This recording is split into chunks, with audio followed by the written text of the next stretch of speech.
আসসালামু আলাইকুম রহমতুল্লাহ। Hello friends, এখানে দেখতে পাচ্ছেন যে একটা ভাই, এটা প্রোফাইল তাজউদ্দিন মিয়া।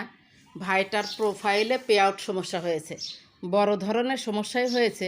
সে যদি বাংলাদেশে থাকতো তাহলে কোনো ব্যাপারই হতো না। তার পে আউটের অ্যাডমিন নাম অন্যজনের, প্রোফাইল নাম একজনের, বিভিন্ন ধরনের সমস্যা তৈরি হয়েছে। আমি বলছি যে সেটিংস অ্যান্ড প্রাইভেসিতে আসুন, দেখি আপনার পে আউটসটা কেমন।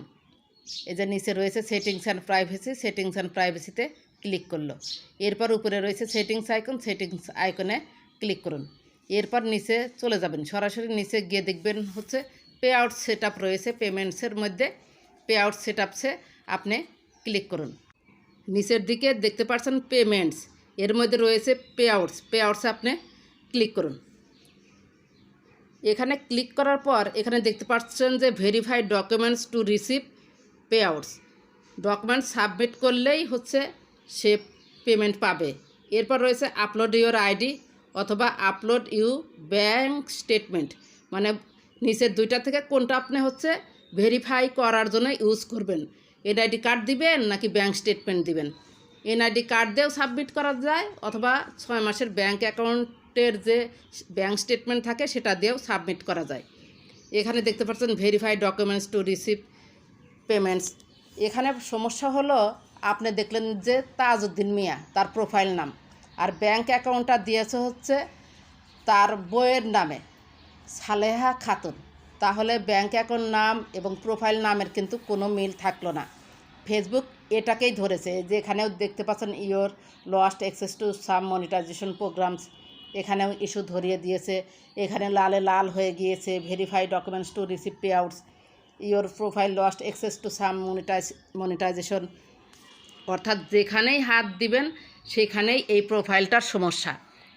এই প্রোফাইলের সমস্যা হওয়ার মূল কারণ হচ্ছে প্রোফাইল নামের সাথে পে আউটে যে ব্যাঙ্ক অ্যাকাউন্ট নামটা দিয়েছে সেই নামের সাথে মিল নাই। সালেহা খাতুন আর প্রোফাইল নাম হচ্ছে তাজউদ্দিন মিয়া, যে কারণে এই ইস্যু ধরিয়ে দিয়েছে। এখন কথা হলো, আপনারা যারা কন্টেন্ট মনিটাইজেশন সেটা পাবেন অবশ্যই প্রোফাইল নামটা এনআইডি কার্ড অনুযায়ী রাখবেন, বার্থ সার্টিফিকেট এনআইডি কার্ড অনুযায়ী রাখবেন। আর পেজেও যদি কন্টেন্ট মনিটাইজেশন পান সেখানেও আপনার প্রোফাইল নামটা এনআইডি কার্ড অনুযায়ী থাকতে হবে।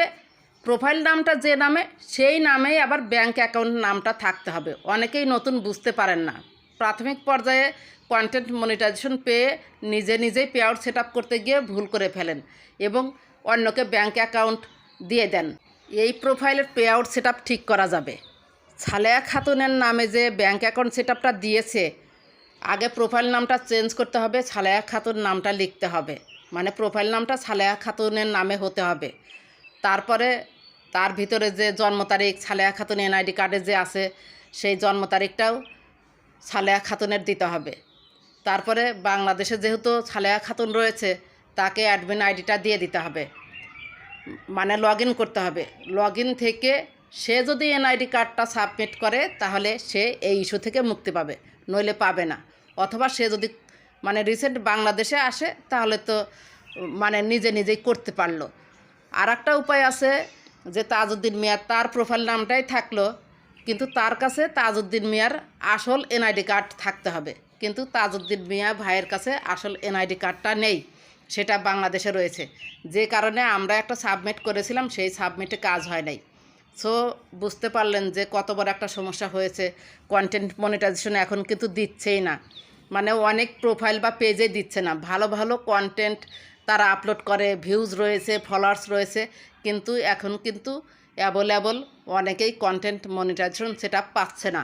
সো এখনও যারা কন্টেন্ট মনিটাইজেশন সেটা পাননি বা পাওয়ার উপযুক্ত, আপনার প্রোফাইল বা পেজ কন্টেন্ট মনিটাইজেশন সেটা পাওয়ার উপযুক্ত, বা আপনি ফেসবুকে কাজ করতে চাচ্ছেন, আপনাদের একটু সতর্ক হওয়া উচিত। ফেসবুকে যখন কাজ করবেনই, শখের বশে হোক অথবা ইনকামের উদ্দেশ্যে হোক, সেটা আপনি যদি নিয়ম মতো করেন তাহলে কখনোই ফেসবুকে কাজ করার সময় সমস্যায় পড়বেন না।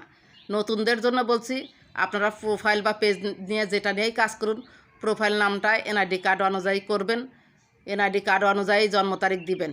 আর যদি পে আউট সেট আপ আসে, মানে কন্টেন্ট মনিটাইজেশন সেট আপ পান, এই কথাটা সবার জন্যই থাকবে।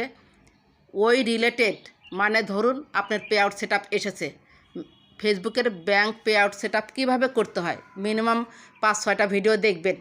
5-6টা 10টা ভিডিও দেখলে অবশ্যই আপনি একটা ভিডিও পাবেন যে ভিডিওতে বিস্তারিত পে আউট সম্পর্কে সেট আপ দেখিয়েছে। সেই অনুযায়ী যদি করেন তাহলে আপনাদের কোনো সমস্যা হবে না। আর যদি নিতান্তই আপনারা না পারেন, ট্রাস্টেড কাউকে দিয়ে করিয়ে নেবেন। আবার এমন কাউকে দিন না যে আপনার পেজ বা প্রোফাইলটা নিয়ে নেয়।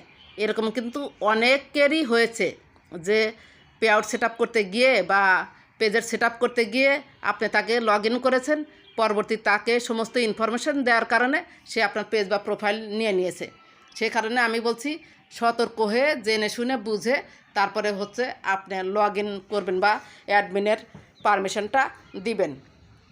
আশা করি আজকের এই যে তাজউদ্দিন ভাইয়ের যে প্রোফাইলটা এভাবে দেখালাম, আপনাদের সাথে গল্প করলাম, অনেক কথাই বললাম, যদি কিছু শেখার থাকে বা নেওয়ার থাকে অবশ্যই নেবেন এবং সেটা আপনি ফেসবুক প্রোফাইলে বা পেজে খাটানোর চেষ্টা করবেন। ভিডিও রিলেটেড যদি কোনো প্রশ্ন থাকে অবশ্যই কমেন্ট করে জানাবেন। ভিডিওটি যদি একটু ভালো লেগে থাকে বা আপনার একটু উপকার হয়ে থাকে প্লিজ চ্যানেলটি সাবস্ক্রাইব করে দিবেন। ভালো থাকবেন, সুস্থ থাকবেন। আল্লাহ হাফেজ।